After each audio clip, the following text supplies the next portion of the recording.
Hindi, gusto ko yung ICI magtanong sa akin. Ito ang balita ngayon. Trending at pinag-uusapan ngayon sa social media ang di umano'y balitang. Ito ang balitang dapat malaman ng taong bayan na pilit tinatago at pilit ayaw di umanong ipalabas ng mga bayarang media sa palasyo, kamara at senado sa publiko.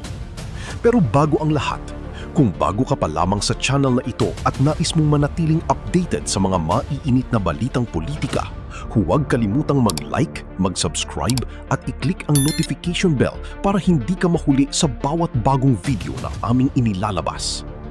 At ito na nga mga kababayan. Bigyan natin ng reaction opinion itong post ni Beska Inday Sara.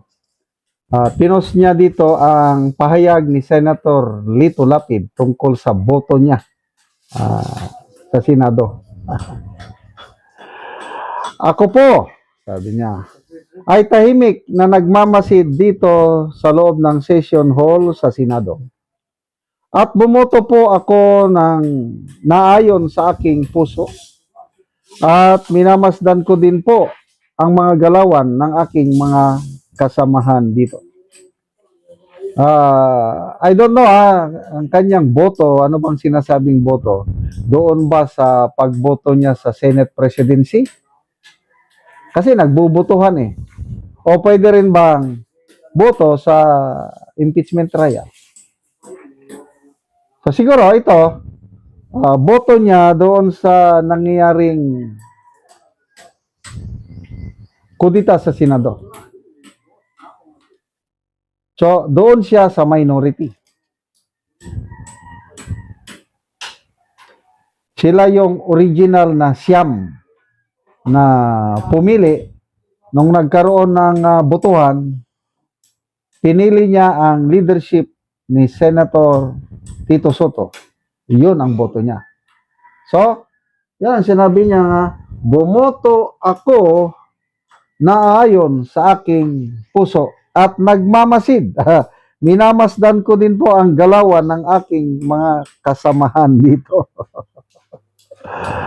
Ang pinaka tahimik niya senador, hindi ko pa siya narinig na nagsalita sa session, sa debate.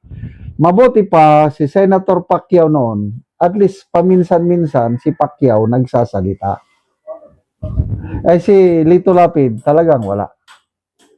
Believe din ako sa staying power ni Lito Lapid sa Senado. Pang ilang term na ba niya ito? Parang nagkasunod lang sila ni Tito Soto. Siguro, nauna lang ng isang term si Soto tapos sumunod na rin tong si Lito Lapid. Mula noon, hindi pa natatalo. Kaya nga, itong maturity ng mga voters natin, problema. Basta importante, kilala, artista eh. Silang dalawa ni Tito Soto, mga artista, komedyante. Itong si Lito Lapid, action naman. Leon, tama ba yun? Leon Guerrero. So, sige po, salamat, Senator Lapid, sa inyong boto na naayon sa inyong puso. So, ngayon, you remain sa kampo ni Soto, edi sana sa impeachment trial, bumoto rin kayo naayon sa inyong, ano ba yung sabi ni Senator Subiri? Gabay niya sa pagboto sa impeachment trial ay konsensya at katotohanan. Yan. Binabatikos ngayon si Senator Subiri. Mayroon akong nakitang post. Ang tawag sa kanya is Anaconda ng Mindanao. Right, Anaconda. Ahas ba? Traidor. Punong-puno ng ahas sa kanyang ulo. Kasi nga, yung binabatikos siya ng dahil sa pumanig siya sa kampo ni Soto. Expected. Dahil taga Mindanao siya, dapat sumama siya dito sa Brave 13 kasi ang Brave 13, halos yan, lahat na yan maka Duterte. Itong si Subiri, sinasabi niya na ang Bukidnon is 99% pro Duterte, pro Sara. Bakit ngayon ayaw niyang magpakita ng totoo niyang suporta kay VP Sara?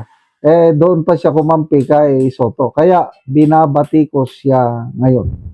But to me, okay lang yun.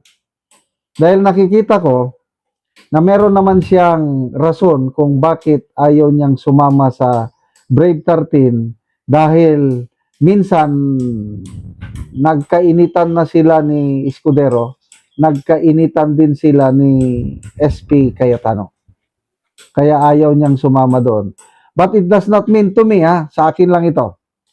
Porque si Senator Subiri ay sumama kay Soto, it does not mean na pagboto niya sa impeachment trial ni BP Sara, iko-convict niya si BP Sara.